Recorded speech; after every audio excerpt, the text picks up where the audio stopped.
All right, so today we're going to be talking about feedback mechanisms. As we go through the lesson today, you will need to be taking notes on your sheet.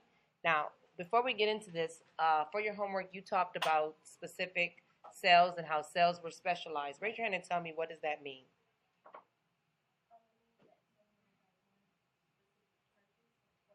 Okay, cells have a specific purpose or function, and we realize that lots of cells work in a particular what? An environment, and those environments in your bodies are called what?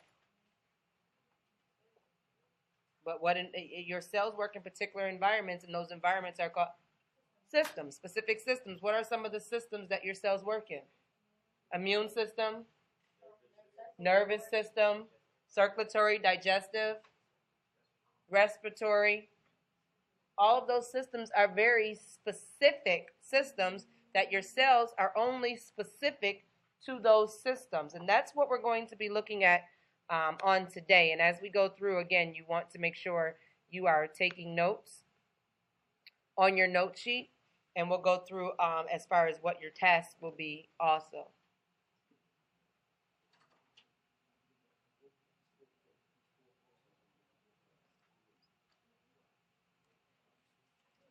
Alrighty. So a feedback mechanism, this is a mechanism that operates to maintain homeostasis within where?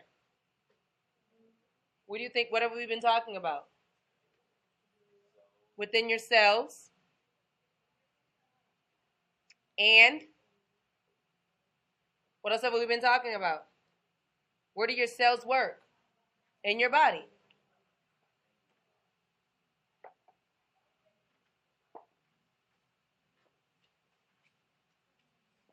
Some of you are looking confused, and on your note sheet you have the words feedback mechanisms operate to maintain homeostasis within your cells and your body. Just like feedback, like if you were to do an assignment and you wanted information on if you did well and how can you fix it, you will be requiring feedback. You give something, someone gives you something back.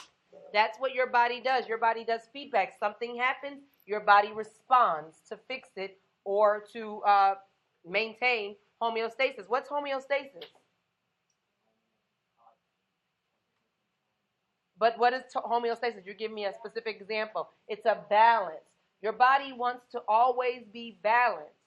Just like in the city of Frank needed to be balanced. Even if it was, when something went wrong, his body did something to try to fix it. Your body is always going to do something to try to fix it. That fixing it is homeostasis, so that it means that your body's balanced. It doesn't want too much water. It doesn't want too less water. It doesn't want the temperature to be too high. It doesn't want the temperature to be too low. Your body's always going to try to do something to fix it. Homeostasis comes from the breakdown of two Latin words. One Latin word is homo. What does that mean? Same.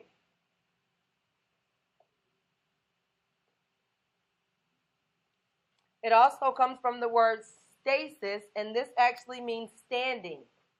So homeostasis means what? Staying standing, meaning that it needs to be balanced.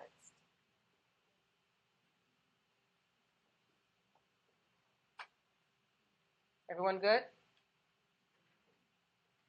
Everyone good? I can move on? So what's an organ system? You're looking like I'm asking you what rocket science is. A lot of you should be raising your hands because neither of these words are unfamiliar words to 10th graders. What is an organ system? Over here, because all of you are looking confused. Nakia, what's an organ system? No, I didn't ask you how. I asked you what is it, not what does it do. Organ system. What's a sound system? A system full of what? So what's an organ system? By golly. I'm asking you over here because you didn't know it over here. So to put it in words altogether, it is a group of organs that perform related functions. A group of organs that perform related functions and interact to accomplish a common activity essential to survival of the whole body.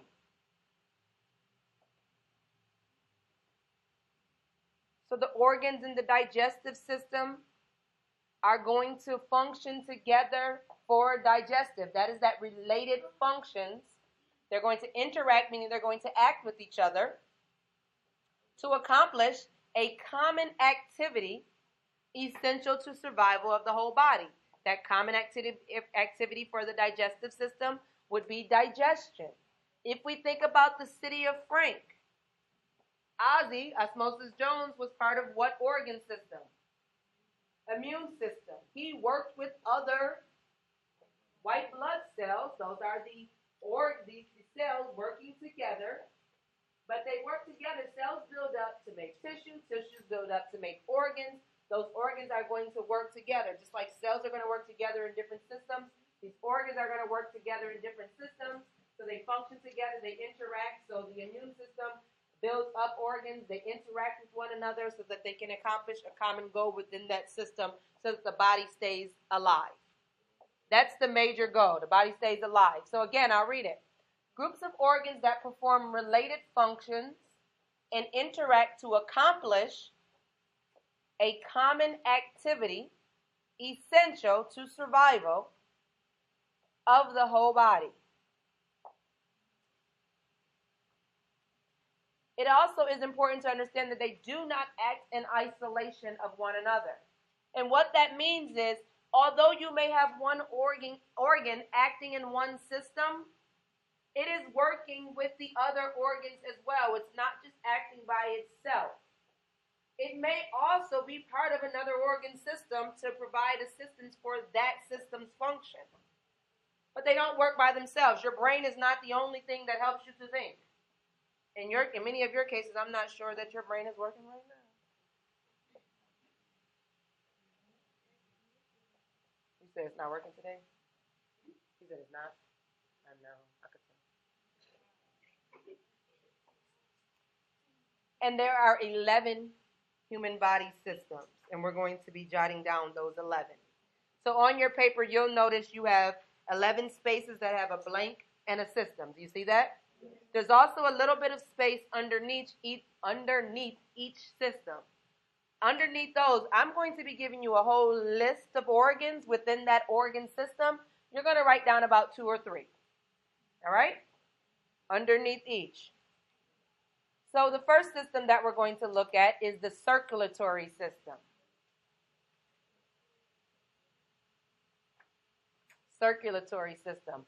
Organs that work in there are the heart, blood vessels, circulatory. I apologize for the break in the wall once again, trying to work that out. The other system is the digestive system. Some of the organs that you know are your stomach, obviously your mouth, your esophagus, your intestines, your salivary glands, your liver, your pancreas, your gallbladder. Again, you're writing down 2 or 3 organs within that system. It is important that you write down 2 or 3 organs within that system.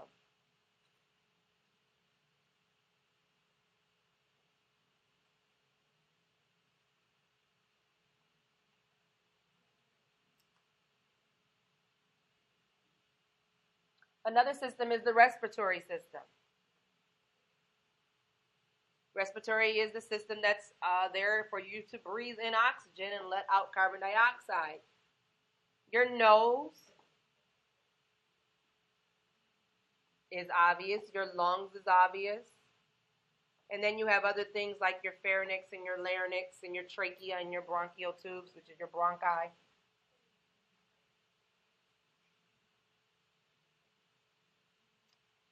Then you have the urinary system.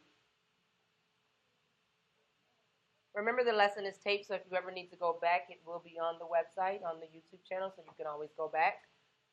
But things in the urinary system are your kidneys, your ureters, obviously your bladder, and then your urethra.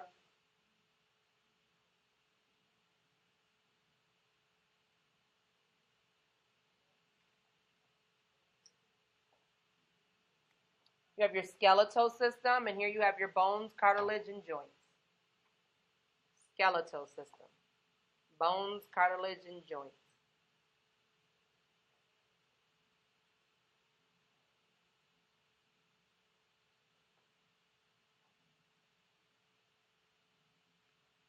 The sixth system is your muscular, and obviously your skeletal muscles. Your muscular, so there's only one organ that you need to write down for that.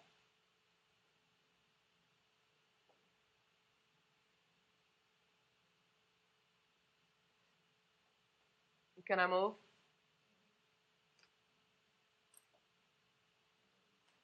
Your next 5. Here we have something called the integumentary system. Integumentary, I-N-T-E-G-U-M-E-N-T-A-R-Y, integumentary.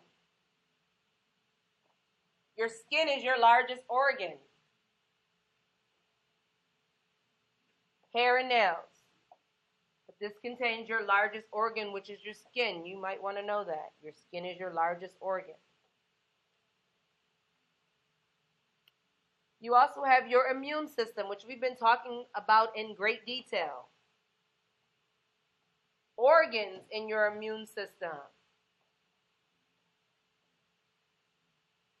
Your white blood cells, obviously, we looked at. Your tonsils. Your spleen, bone marrow. Your adenoids. Appendix.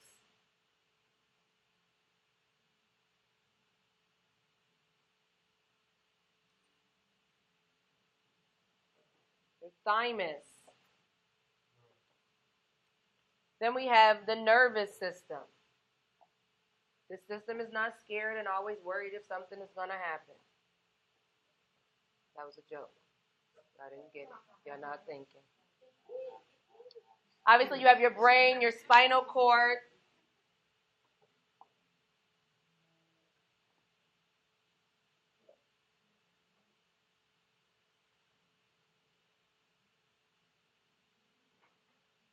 Those are the major organs. Here you have your endocrine system, E-N-D-O-C-R-I-N-E, E-N-D-O-C-R-I-N-E. All hormones. Hypothalamus, H-Y-P-O-T-H-A-L-A-M-U-S. Your pituitary. These are all important glands that you need to know. Thyroid.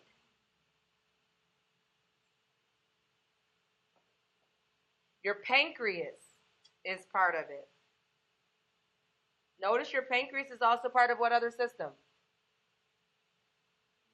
Digestive system. Your kidneys, also part of what other system? Your urinary. Joy, grow up.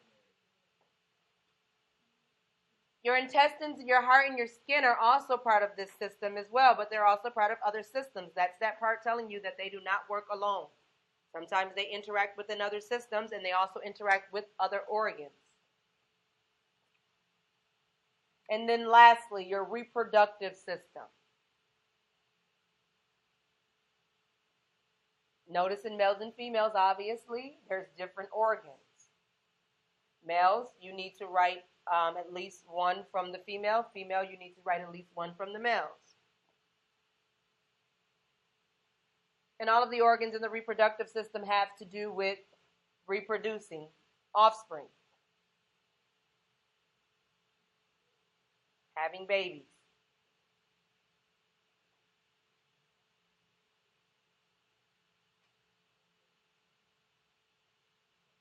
Any questions? Can I move on from here? Everyone good at writing? All right, so those are our 11 systems. There are 2 main systems that our bodies use to maintain homeostasis. Yes, we use all of the systems, but these 2 main systems are responsible for giving information to those other systems so that we can be at a balance, so that we can always have homeostasis. Because again, our body wants to make sure that we're okay. One of those systems are the nervous system. The other one is the endocrine system.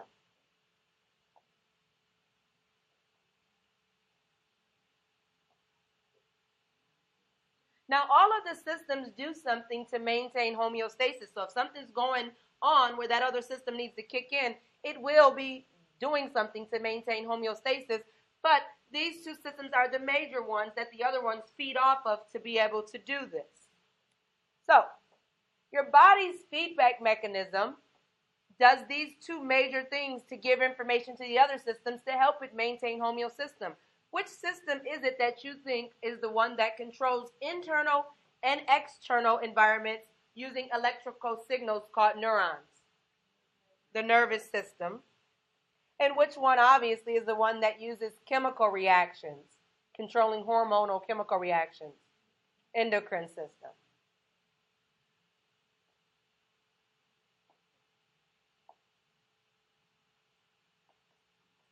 Make sure you're writing the nervous system, and then you have electrical signals for the neurons, and the endocrine system using chemical signals. So one uses electrical signals, the other one uses chemical signals.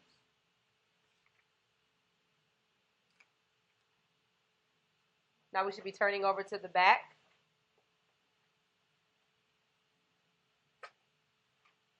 We're going to look at both systems and how they actually work in maintaining homeostasis. And in these systems, you would actually see maybe how other systems play into part as well. So for the nervous system, and this is on your paper, you just have to fill in some blanks. This controls and coordinates bodily activities that require rapid responses by sending electrical messages throughout the body. So what do they send? Electrical messages.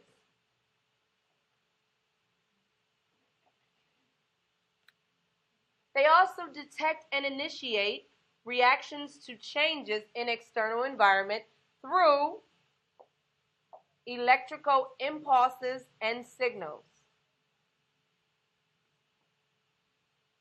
So they detect changes using what? Through what? Electrical impulses and signals.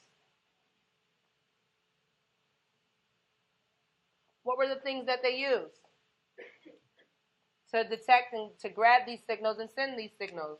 What's the major thing that they use? And you wrote about it when you talked about specific cells. What specific cell is in the nervous system? Neurons. Please do not run away right now. And this obviously would be a neuron. Now, let me explain some things to you here.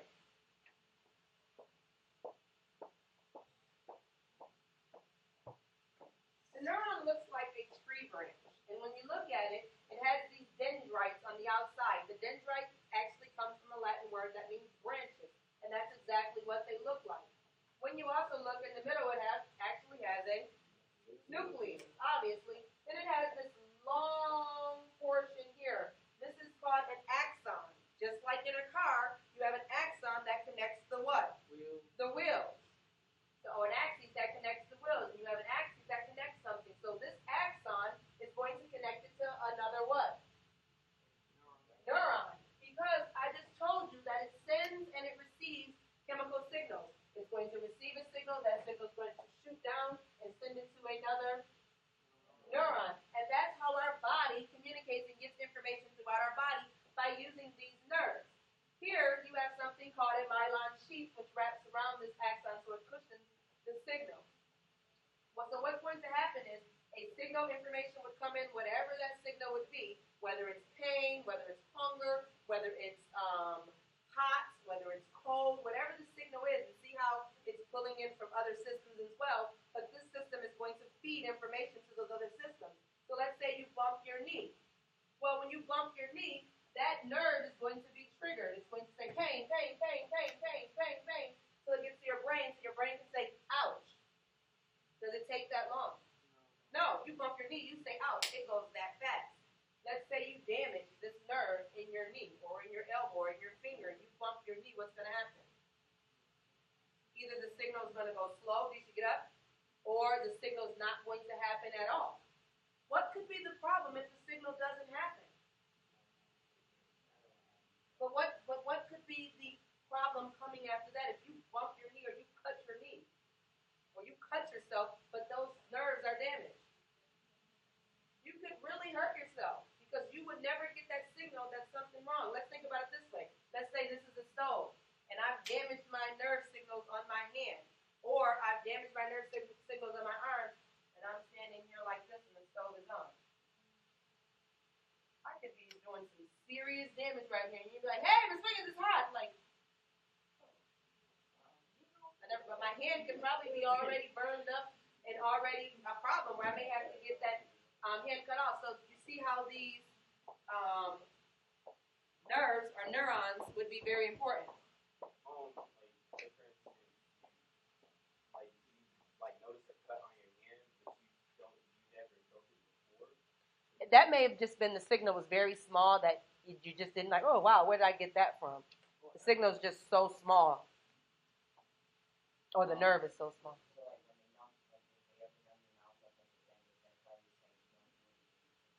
Right, because they have numbed those nerves for the time being so that you don't feel that pain. All pain is a message going to your brain saying, hey, something's not right. When you take an aspirin or you take you don't take aspirin, when you take a Tylenol or something like that, you're not actually stopping the pain. You are stopping the message. It's actually, what's happening is, one second, when you take a Tylenol or something of that nature, and I'm going to show you on the next picture. Let me get to the next picture first of all, so I can explain that. 1 second, Joy. So what is this cell called? A neuron. So make sure in the blank underneath it, you put neuron where it says chemicals that carry messages across the neurons. Or, I'm sorry, nope, you're not putting neurons. You're actually putting, this is a neuron. It'll pop up in just 1 second because I want to cover another point.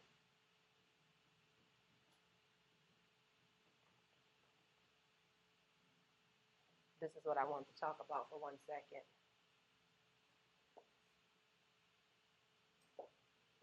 Neurotransmitters is what goes in your blank. Put that here. This is a neuron, so you want to label this a neuron right above that picture. But where it says chemicals that carry messages across the neurons, those are called neurotransmitters. Notice the word transmitter means to send, to take, to transmit something. Neurotransmitter, N-E-U-R-O. Transmitter, T-R-A-N-S-M-I-T-T-E-R.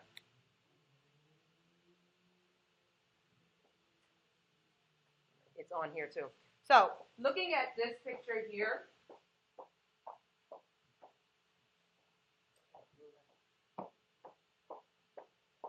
like I just explained to you,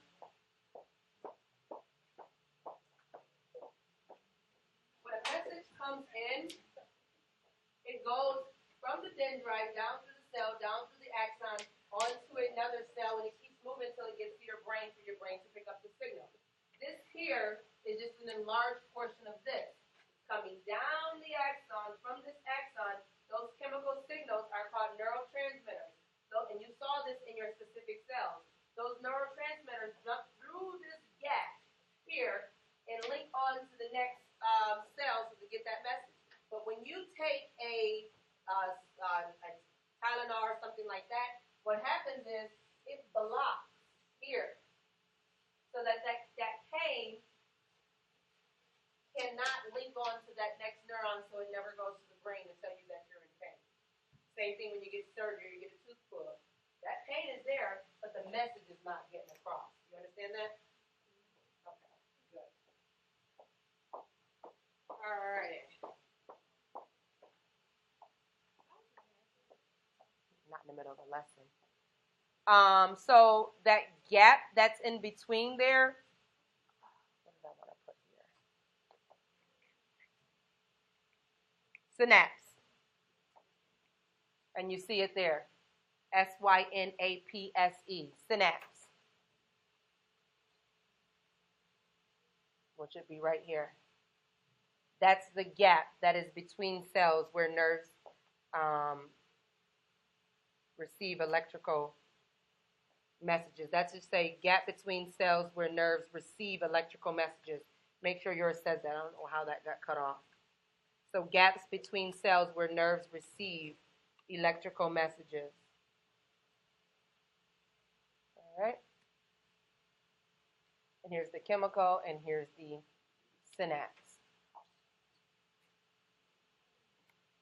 All right, so what are some examples? Nothing's going to pop up here in that little bit of space. You're going to write some examples where your nervous system actually works to give messages. Give me a specific example that I just gave one. I gave two, actually. What's an example where your nervous system sends messages throughout your body? When you have a headache. If you fall, that pain. What else? Hungry. Stomach ache. When you get hot, good. You need to be writing those things down. The other example I use, when you touch a hot stove or something hot, you say ow, or if you prick yourself, you bring your hand back, you say ow. So getting a headache, touching a hot stove, pain, cutting yourself, and then again, a headache, sending a signal to your brain saying pain, pain, pain, pain, pain, pain. But again, remember, it's rapid. It's quick. It's not slow. You don't touch a stove and say, "Hi, golly, George, that's hot." Or you don't say, "Oh, Charlie, that really hurt." Yes. I just told you. There's several reasons why you can get a headache. You can get a headache because you're hungry. You can get a headache because you're hot. You can get a headache because there's too much pressure. You can get a headache because you're sick. You can get a headache because you actually hit your head. There's lots of different reasons for getting a headache, but the way what's going on in your body is signals being sent through your neurons.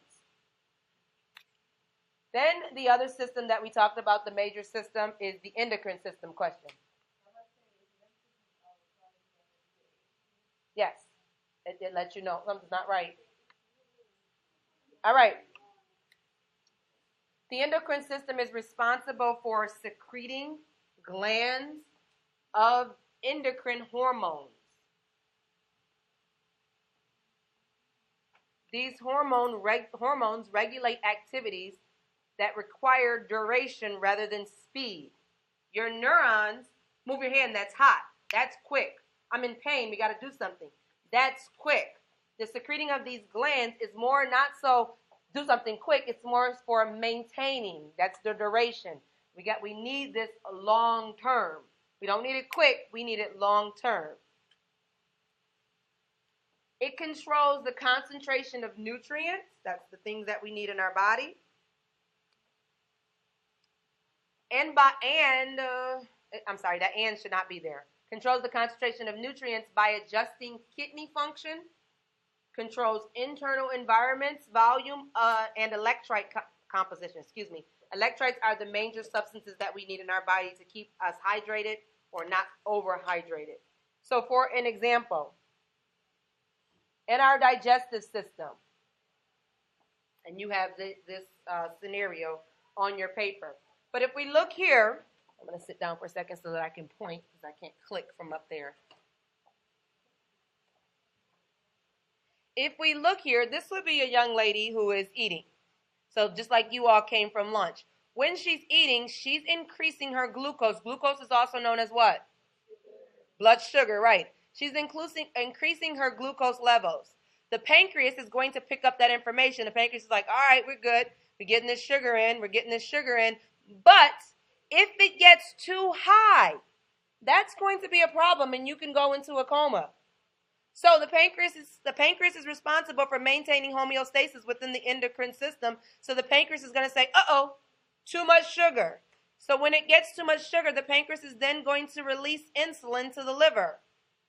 Liver is where the glucose is stored. So it's going to say, okay, it's too much sugar going on. I need to release this insulin to regulate this amount of sugar. Once that insulin is released, the levels of glucose is now lowered. So it's not too high. It sends a message to the pancreas. The pancreas says, all right, we're good. I don't need to release any more insulin. Does that make sense? Someone who's diabetic, if their pancreas is not working, they eat too much, their pancreas is going to be like, just chilling. And the liver's going to be like, oh, okay, we're good then. We're getting sugar in. We all right. We straight. And they can really get sick because their pancreas is never saying, oh, wait, Too much sugar. My bad. Pancreas is like, no, we good. I'm on vacation. I don't need to work today because their pancreas is broken. So, looking at your statement that you have on your paper, it says if glucose levels are high, the pancreas will release insulin until pancreas detects low levels of insulin.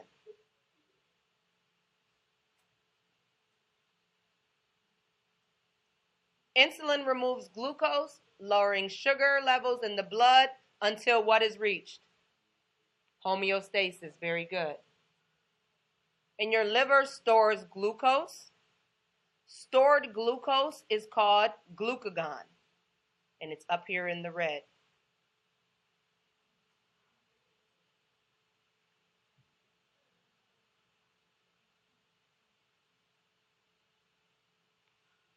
Now, on the flip side, if blood glucose levels, if before lunch, at that time, your stomach is growling, and if you didn't eat breakfast, you're probably starting to get a headache, and you're like, oh my God, I really need to eat. That's telling you that what's happening. Flip this around. What's happening? Your blood glucose levels are what? Low. So therefore, your pancreas is then that stored glucose that's in your liver, because remember, your body's going to do what it needs to do for you. It stores that glucose so that later on, let's say you don't eat breakfast, but lunch is not here yet, you don't have lunch yet, so your body's going to say, I need to take care of you so that you'll be fine. It's going to take that stored that stored glycogen, which is stored glucose, and it's going to release it into your body so that you don't pass out and go into some type of coma. Is that understood? But if your pancreas is not working and you get hungry, your pancreas is never going to say, hey, our blood levels are too low. We've reached the low mark. Liver, release that glucagon. That pancreas is going to still be chilling, and you can get really sick and pass out. That's what happens with diabetics. Do you understand? So if the blood glucose levels are blank, pancreas releases glucagon. If the blood sugar levels are what? Low. Triggering the liver to release glucose back into the bloodstream. Glucose is released until what is reached? Homeostasis. So that's one example of the endocrine system working to maintain homeostasis in the digestive system. This is for the excretory system, my bad. ADH is anti-diuretic hormone. What word do you hear in anti-diuretic? Diuretic. And what word does that sound like? Diarrhea. That's exactly. What is diarrhea? It's not just boo-boo. It's liquidy boo-boo, which means that you are releasing a lot of what? Liquids. And so after releasing a lot of liquids, you may become dehydrated. This is an anti-diuretic hormone, meaning it's against the diarrhea, and it's released by the pituitary gland. The pituitary gland is in the endocrine system.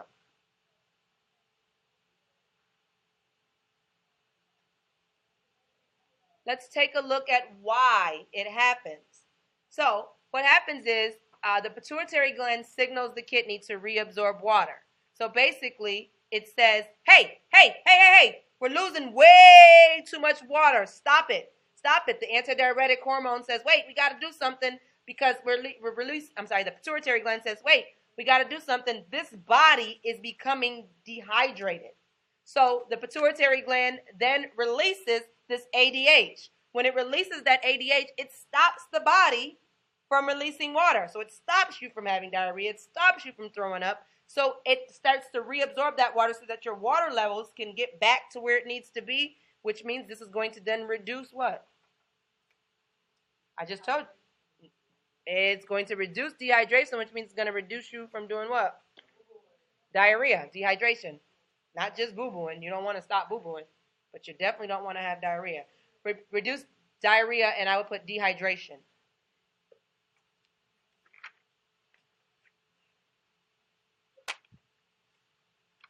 All right, you want to take out a blank sheet of paper really quickly.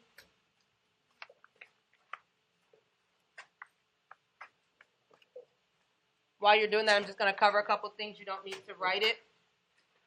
But homeostasis is continuously being interrupted. Notice your body's not always at a balance, is it? Sometimes you feel pain. Sometimes you are sick. Things that disrupt it are external stimuli, whether you are hungry, whether you are cold, the temperature is too hot, you hit yourself, you hurt yourself. It's also affected by internal stimuli. That stuff that's already going on in your body. External stimuli, like I said, could be things like heat, cold, lack of oxygen, because maybe you've been running, or maybe the pressure in the air is just too low, or your allergies. Nope, you're not writing anything yet. Internal stimuli would be things like your body temperature, your blood pressure, and we talked about that a little bit earlier, about your blood pressure. The concentration of water and glucose in your body, and salts and oxygen. Even physical or psychological distress. Psychological distress would be things like you are going through something mentally. That causes chemical reactions within your body, believe it or not. Even headaches. The disruptions can be mild, and they could be severe, even causing death. All right, on your scrap piece of paper, you want to write, how does the body regulate itself? How does the body regulate itself? In parentheses, how does my body use feedback mechanisms to maintain homeostasis? How does my body use feedback mechanisms to maintain homeostasis?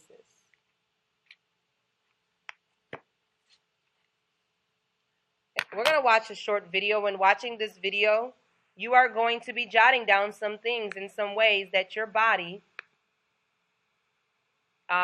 regulates itself. What does your body do to maintain homeostasis?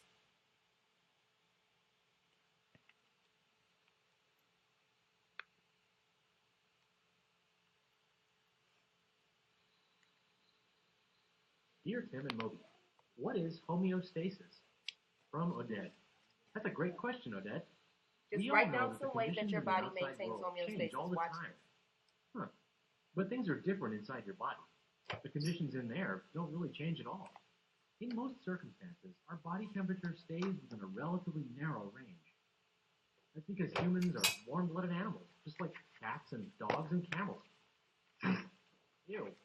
Cold-blooded animals, like lizards and fish, depend on their environment to regulate their body temperature. Anyway, the temperature and the chemical balance inside your body have to stay the same for you to function. To maintain this sameness, which is called homeostasis, your body regulates itself in a bunch of ways. Thermoregulation is the way your body keeps its temperature steady at around 37 degrees Celsius or 98.6 degrees Fahrenheit, no matter how hot or cold it is outside. Here's how it works. The hypothalamus is a part of your brain that acts as a sort of a thermostat. When your body temperature starts to rise or fall, a special team of nerves and hormones called a feedback system sends a warning to the hypothalamus. Moby made this At thing step one, to show maintaining how feedback temperature. works.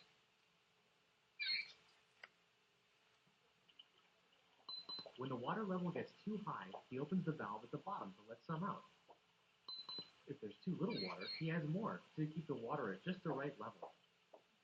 The feedback systems in your body behave in much the same way. Most feedback is negative, meaning that the change is bad news and needs to be countered. In thermoregulation, it's negative feedback that tells the hypothalamus. They've only mentioned one right now, maintaining temperature in the body. Or that you're really cold and you may need to shiver in order to generate heat. Feedback can be positive too, meaning that the change in your body is a good thing and should even be increased for a while. So right now they've only mentioned one. Maintaining the body's temperature, shivering when you are cold, and sweating when you're hot. When a pregnant woman goes into labor, it's positive feedback controlling the contractions that push the baby Here's out. another one.